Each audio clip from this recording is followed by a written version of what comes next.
Good morning, everyone. My name is Vikas. We are live streaming from London. And, we can say that it's been a pretty horrific year for most of us. I mean, look at the state of affairs that we're in, no matter which part of the world. The pandemic has struck us like nothing else, and we could have never imagined. And in that, there's been a few really shining and inspiring moments that have taken place. So whether we are talking about teachers from the front lines doing things to make sure kids continue learning, whether it's about NGOs, adapting and keeping a focus on making sure that schools are supported, or in today's case, I'm going to be presenting to you two friends of mine who run a family foundation that's based in Switzerland, who last week came out and unveiled a new strategy which involved committing 500 million Swiss francs to advance education and learning. My friends, please welcome Simon Sommer and Fabio Segura from the co-CEOs of the Jacobs Foundation in Switzerland. Guys, welcome to this live stream. Happy to be here. Thank you, Vikas. Pleasure being here. It's an absolute pleasure to have you here, and your leadership is quite important in terms of in education and learning. I would love to make sure that those that are on this and watching this live stream actually understand a little bit about what the Jacobs Foundation is. And so I want to go to Simon first. In terms of, can you just give us some history? And I defer to you because you've been there a long time and you can speak to this subject probably a little bit more with experience. And so, Simon, over to you. Tell us about your foundation. Happy to do so. The Jacobs Foundation has been in existence for a little more than 30 years. We've been funded by Klaus Jacobs, who made his fortune with coffee and chocolate. So Milka and Toblerone are the two brands that a lot of people know. He believed in the power of young people. So the mission of the foundation is positive child and youth development. We believe in the power of young people. And we believe, given favorable conditions, that every child has the potential to learn, and every child should be given these opportunities. So the foundation has focused for a very long term on well-being, on mental health, on questions of child and youth development, and in the very recent years, so for the last 5 years or so, more also on learning and education improvement. And with our new strategy, we are really focusing on education and learning now, really trying to understand how we can improve learning in diverse contexts globally, in line with the mission of the funder who still hired me 15 years ago. And tell me again, when were you set up as the Jacobs Foundation? It was 30 odd years ago, right? Yeah, exactly. And as you said, just so that people understand, the Jacobs Foundation and the Jacobs family's success comes from the cocoa industry, and in particular, chocolate. And so the Toblerone brand, which I think a lot of us will be familiar with, is the reason why you're able to do what you do as a foundation. And so Fabio, in terms of before this new strategy, you were known for a number of different things, right? And so you yourself, for example, worked and led a program in West Africa to look at education transformation. Can you say a little bit more about that? Yeah, absolutely. I think the innovation about the approach in West Africa was that we focus in one country to try and move the needle on quality of education. And there are a number of things that we did there, rather than the typical foundation approach, including ours in the past, which was to give very specific stakeholders in different countries many targets, from policy change to serving communities to say systems transformations. We have given many stakeholders the same challenge. Can we increase quality of education and learning outcomes in one country? And so we went there and worked with the government primarily, but also with education technologies. We worked with different providers. We looked at 3,600 different models that could address education quality in that context. And most notably, we partnered with the cocoa and chocolate industry to see how we could, through education, address some of the combined challenges of poverty and cocoa sustainability, but also help the government advance their education plan in the country. So today we're looking at a new partnership that is in the working, which is going to be CLEF, the Child Learning and Education Facility, whereby government, cocoa and chocolate industry, and philanthropic stakeholders join forces to take education at the right level around 10,000 schools in the country. And we're very excited about completing that with the government and with the cocoa and chocolate industry. I mean, so I have a question for you, Fabio, in terms of the role of philanthropy in these kind of situations, right? You were actually, in many respects, an implementer of sorts, right? And so you're bringing people together, you were piecing together a strategy. Do you see that as the role of grant makers? This is something that divides the world, right? And so I just want your perspective on it. Look, I think foundations have a very concrete set of skills and possibilities that are, in my opinion, underexplored and undertapped. And one of them is innovating partnerships, because we can be independent from the models being applied. We can be independent from the government in place, and we can be independent from the different interests of for-profit or market-based stakeholders. We can bring the stakeholders together and elevate the discussion to the desired outcome. And that's exactly what we have adopted as one of our core competencies in the next 10 years. We want to be an innovator of partnerships. We want to be a broker of trust, and we want to be a vehicle to bring in some legitimacy to these multi-stakeholder partnerships that is based on evidence and what works in education. And so, Simon, you particularly ran, the track that actually brought me into the orbit of the Jacobs Foundation, right? And so you very kindly invited me to a Shark Tank kind of event in Marbach Castle, where you had these incredible researchers from around the world who came up with these great ideas, and they were looking for funding. Tell us a little bit more about that body of work that you used to lead. We have again a 30-year-long history of being a research funder, right? We are known to the world as a funder of top research, academic research on child and youth development.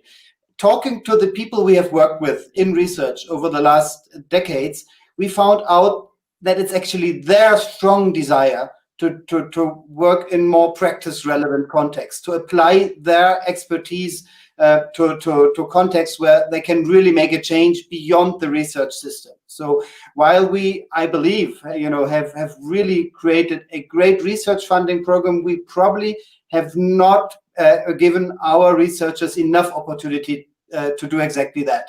And this is what we're doing with the new strategy. We are systematically partnering, organizations in the field, teachers, school leaders, and researchers, and we want them to create impact together rather than separate from each other. And we bring this strong history of academic excellence into this equation, and that's the focus that we are seeing for the next 10 years. And so you and I have had this discussion actually quite a few times, but I'm keen to just ask you that question because I know a lot of the people that are watching are teachers and educators, right? And so, and they don't often have access to kind of research that you're aware of. And I know you are in your own right an authority. And so the question is quite simply, how do kids learn? And what has your 30-year history told us about that? Oh, that's the question. I tend to be a research funder, and I like to be a research funder and not a researcher. I believe with the help of great teachers, children learn, right? I mean, there is no way, whatever we see in research, we won't replace the motivated, dedicated teacher who tries to understand the individual he is working with. So if there's one key thing I'd say is that the infamous teaching to the average is surely the way children do not learn. And this is why we believe we need to understand and embrace variability in learning. That's the key thing to improve how children learn all around the globe. And notably, this is true in high income, middle income, and low income contexts. Of course, with different flavors, different variations. But I believe that is a universal of how children learn. So do you want to elaborate on that a little bit? Because I know that is also at the heart of your new approach. But tell me a little bit more about variability, because the words you use don't necessarily translate in all around the world. So just elaborate what you mean. Absolutely. So we are convinced that brain development and cognition, which form the basis of learning, are guided and organized by cultural, social, emotional, biological factors that all of them contribute together to individual variability in learning, and not only in abilities, but also in outcomes. And it's these factors that influence how much and how well children learn and how much they are able to transfer this learning to new situations. And this is what we need to understand. Now, these concepts have a long tradition in educational psychology and pedagogy. Individualized, personalized learning, adaptive teaching, aptitude treatment interaction. Some of the teachers here will have been tortured with that during university. But despite this long tradition, there is very little evidence on how individualized learning and adaptive teaching can actually be implemented in schools and under what conditions they are really effective. And the key question that we have to ask is, how can we organize learning for the large number of students that we want to serve, while at the same time responding to their individual needs? And that is the big unopened question. We don't have an answer to that question, and that's the key question we want to answer over the next 10 years. Thank you so much, Fabio. I now want to come to a little bit closer to the purpose why we're doing this, which is to talk about this new strategy and this new commitment that you're making. But tell us, before we come to that, what role has the pandemic played in shaping your thinking around this new strategy? We finished basically the reorganization of Jacobs Foundation along the new strategy, and the theme of the big portfolios that we have just announced last week, right before the lockdown hit us here in Switzerland. And that was a question that our stakeholders, or close stakeholders, asked us: is how does this shape our thinking? How are we going to adapt to the new reality? And our answer was very consistent. We have more reason than ever to go into learning. So before the COVID crisis and the schools shut down around the world, there was already a global a global learning crisis that this pandemic only exacerbated. But if you think about learning, more than 50% of children around the world couldn't read by age 10. That's about third grade. And if you looked at the developing world, that was about 90%. So with the schools shut down, those in different parts of the world had to be more reliant on individual conditions, like, are your parents literate? Do you have a computer or a telephone at home? Does your school have the means to reach you? Does your government have a policy in place? And what has happened is that there is less evidence for the type of engagements the governments and schools around the world have thrown themselves into. An example of that is that less than 90% of all the edtech solutions out there have been even tested for effectiveness. And yet this is a multi-billion investment that schools, teachers, and parents around the world are engaging in. So we do not know yet what are the implications in learning outcomes, let alone the effectiveness of these solutions. And therefore, our approach from evidence to action and action to systems is more relevant than ever. And the pandemic actually confirmed us in our hunch that we should dedicate a lot of time, effort, and thinking into resolving some of the big open questions about variability in learning. And so you've now taken this approach of calling it learning minds, learning schools, and learning societies, right? I assume I should speak to Simon about learning minds in particular, because he's already touched on it. So do you want to talk about that portfolio of things, Simon, in terms of, as we go forward, what we are going to see from the Jacobs Foundation? Absolutely. The Learning Minds portfolio builds on a few of the programs we have built up over the last years. And the ultimate aim here is to create a multidisciplinary global community of the most innovative researchers that strengthen the global research and evidence base. We really want to shape the future of learning and bring disciplines into the equation that hitherto have been heard less. Let me put it that way.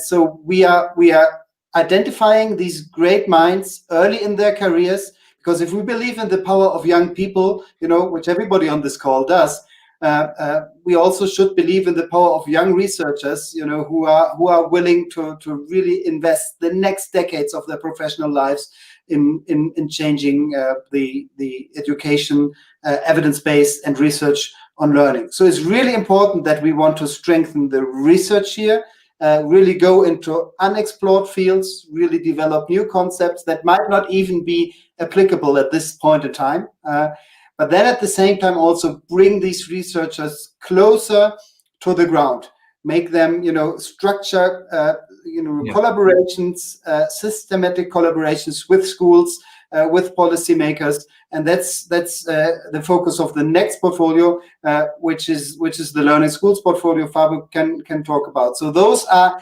not separate from each other. That's important. We are not running a research program and a schools program separate from each other. Right. So in terms of how does the Learning Minds program actually differ to what you used to do before?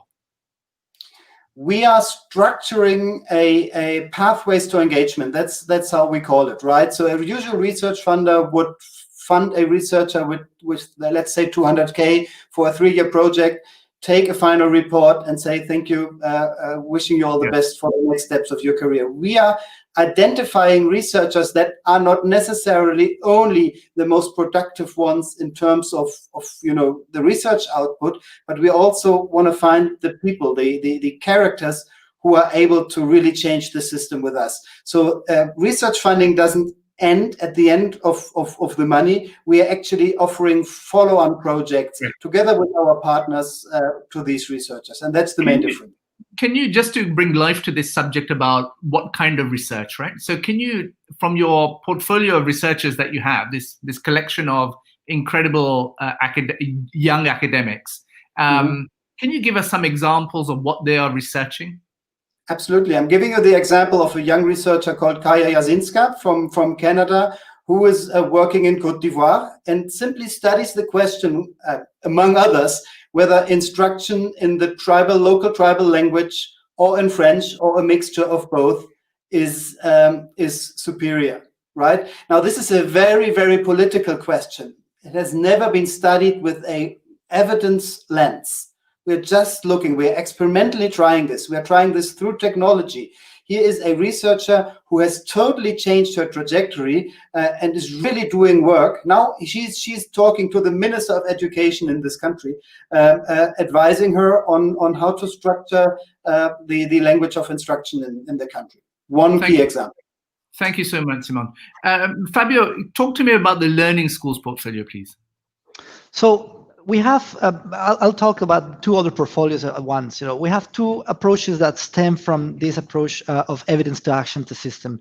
And one of them is what we've called bottom up, going directly to schools and identifying in schools with teachers, with parents, with school directors, what are the practices there that are worth giving visibility to, codifying and sharing with the broader community, but also that could be relevant for policy. And so that impact of the codified practice, the visible practice, is one thing that we really want to tap into. The other side of the story. Can I just stop you there? I want to ask the people that are watching this. So in terms of when Fabio is speaking, and I know a lot of you work in schools, what are your comments as to what he's saying? So if you could just comment on whichever platform you're on, I'll flash it up on the screen if there's something meaningful that comes up. Fabio, sorry for interrupting you. Please continue. No worries. No worries. So we have the intention to interact with at least 10% of the world's schools in the next 10 years. What that means is, as I said before, trying to codify those practices, trying to make those practices visible, trying to give credit to the experimentation that schools, teachers, parents, and school directors, school communities, if you will, have engaged in to resolve the very issues that we're discussing here. But the other side of that is, do they have questions worth exploring from a research perspective? Can we bring the world of research Simon was just describing before in connection with schools and have teacher-led research, have an approach, a scientific approach to answer those questions in a way that we can grow the body of knowledge? So that's the let's say, bottom-up approach that we want to engage in. And the societies part, or the learning societies portfolio, as we call it, is to bring this to a very specific country context and see how the portfolios can impact policy in 4 countries we have selected, or 3 that we have selected, and 1 that is yet to be chosen. But that is the lens of macro financing. What partners should have a seat around the table? And these countries, I must say, are in different contexts. We have Switzerland, very high income.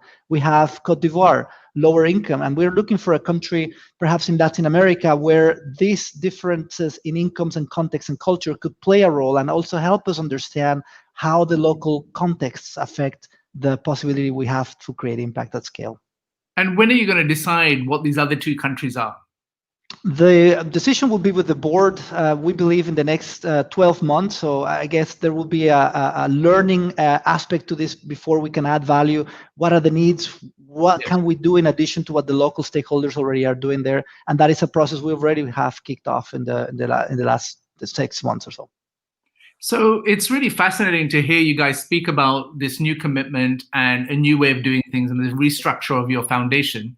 The obvious question people are asking is, how do I get my hands on some of that money? Right. so what is the process? So if I'm a school or if I'm an NGO, how do I approach the Jacobs Foundation, and what is the process that they go through? So the first part of the answer is that, for very good reasons, Fabio and myself have restructured the decision-making processes in the organization in a way that it doesn't make any sense whatsoever to call us, right? So we are out of we have hired great people, by the way, co-creation and co-leadership throughout the whole organization, who run these programs, who manage the budgets, and who are responsible for making these discussions, because we don't believe that one person should actually be in charge of such a major budget. Then the second component here is the foundation doesn't have an open application process. It does screen the world. It works with a lot of partners, and just engage with us in the events that are going to come.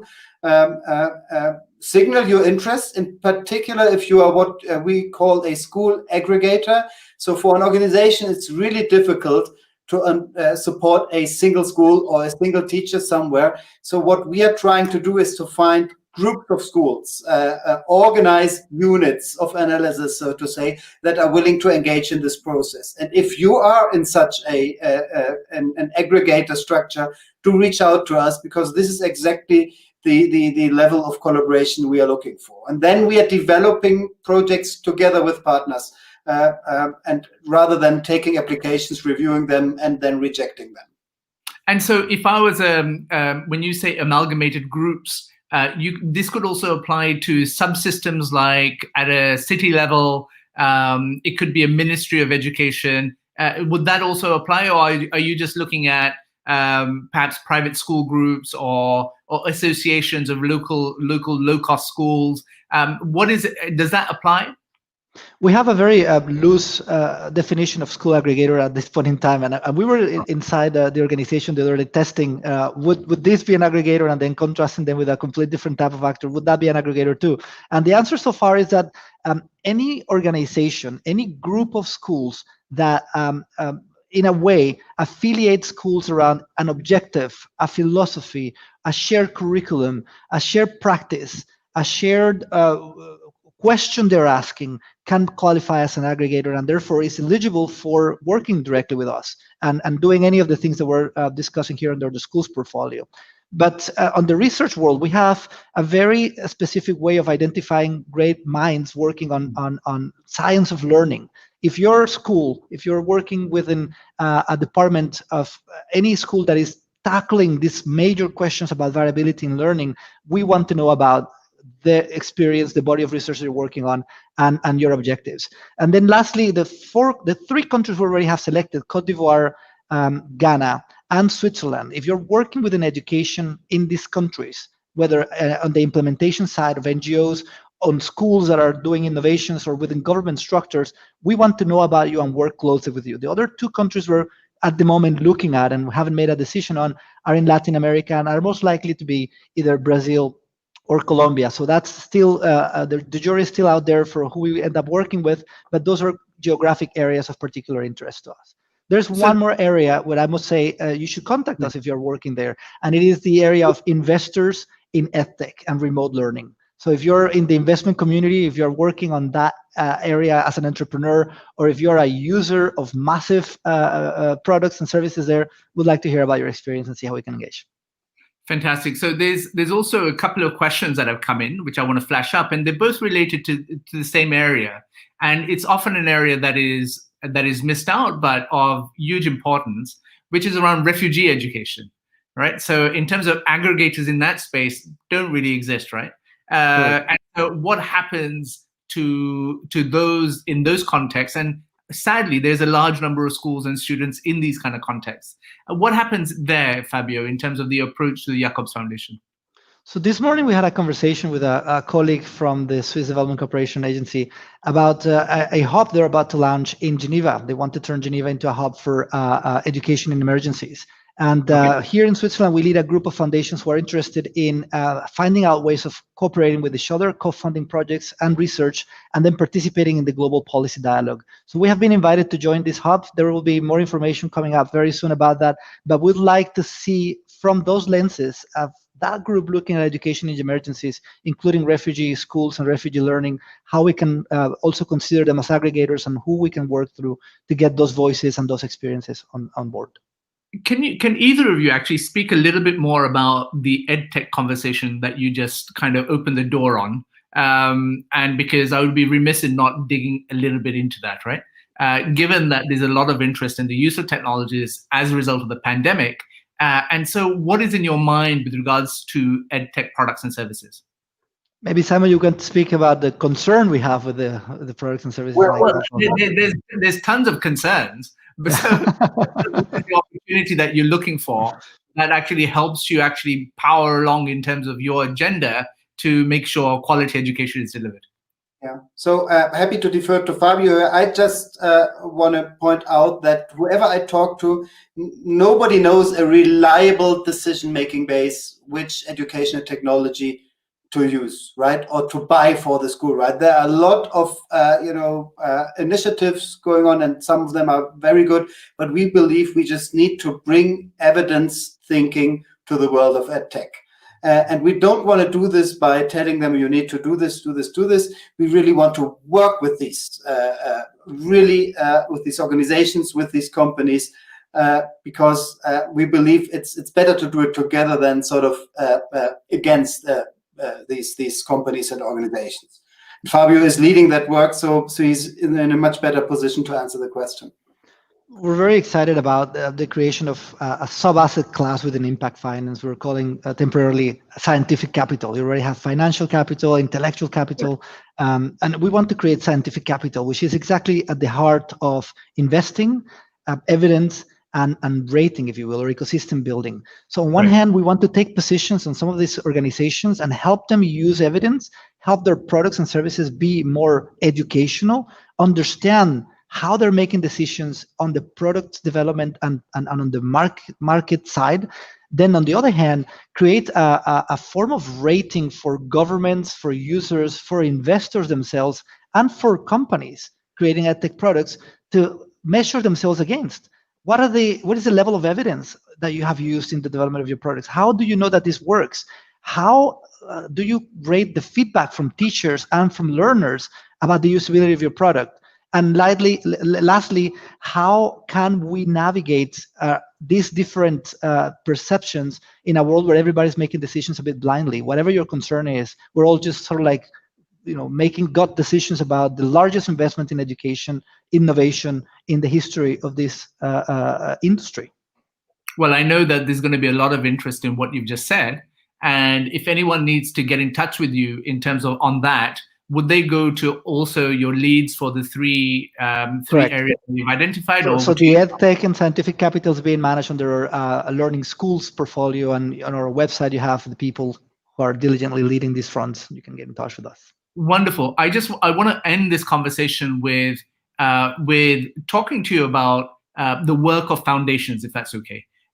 Because as someone who has had a ringside seat in this conversation, running a foundation myself, I'm often very curious as to how you've managed this process. The norm in terms of, especially with foundations of your size, is to contract, a strategy consultancy business like a McKinsey or a BCG and say, come hold our hands and help us think through what our strategy is, present it, and let our board accept it. But in your case, I know that Simon has a background as a management consultant, and he's very good at PowerPoint. I know that too. But in terms of how have you managed to do this by yourselves? It's a real strength and capacity that you've built. And I'd love to hear from actually Simon. Speak more about this. So by hiring the right people, by entrusting our team with developing that strategy, even without our input to a certain extent of the process, by bringing in very selected, very smart people. So we had, somebody from Brookings Institution coming and briefly helping us, but not sort of taking the lead in this process. We believe it's a sense of agency and ownership that you need to create among your employees as well.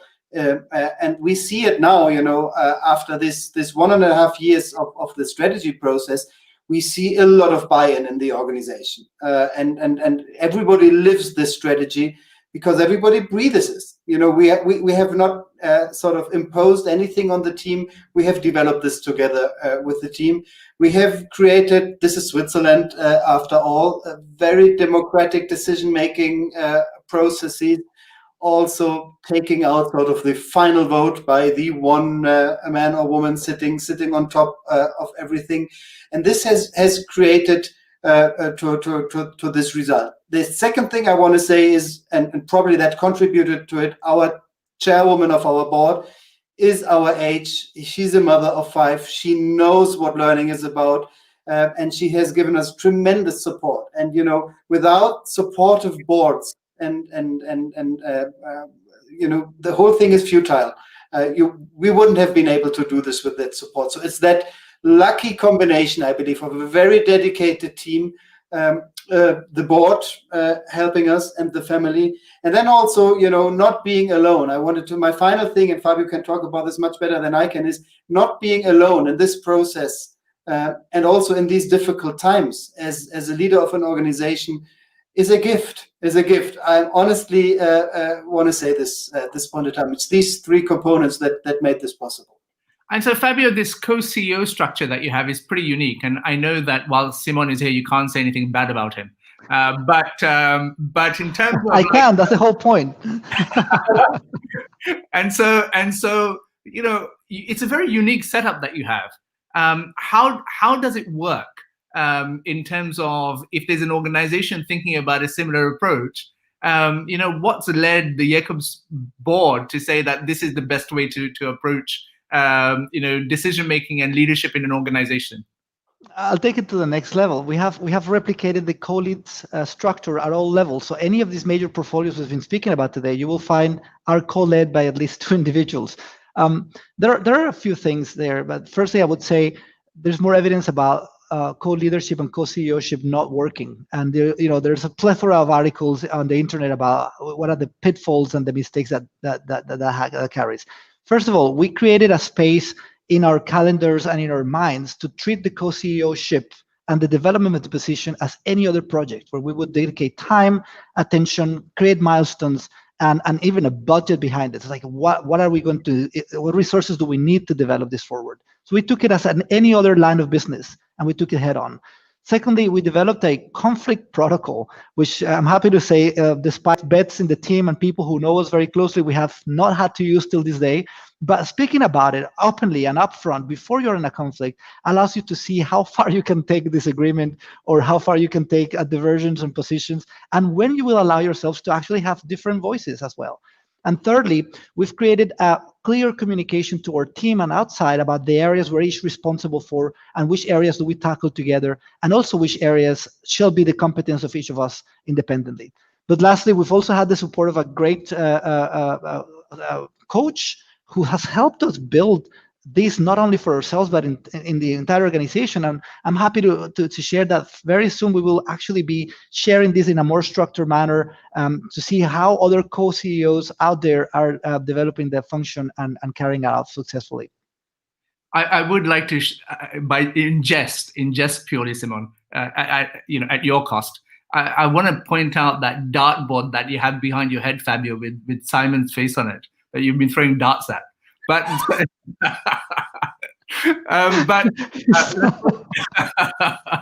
let's put that to the side. I want to end this live stream with your top 3 leadership lessons, especially given what's happened. I think it's really important that the folks like you actually come forward and inspire other people, but also speak from that experience. So Simon, what are your top 3 leadership lessons you've learned throughout your career that are particularly relevant today? Care for the people you work with, be authentic, and always be ready to admit mistakes. Wonderful. And Fabio?